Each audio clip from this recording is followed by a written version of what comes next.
in Manchester has been arrested. Commanding officer for the Manchester Division, Superintendent Kerry Duncan, says the 21-year-old businessman C.J. Wilson was charged with 3 counts of murder.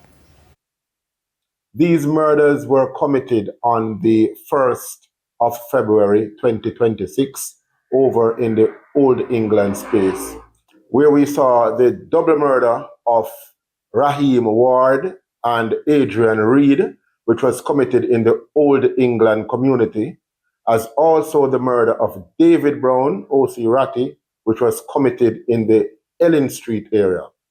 This, I'll say, is testament of the quality of work being done by the Manchester Police as it relates to solving major crimes within the space. Superintendent Duncan is now appealing for a second suspect identified as Orain Nelson to turn himself in. If you fail to surrender to us by 9 a.m. Wednesday, the 11th of February 2026, then certainly we will be coming for you.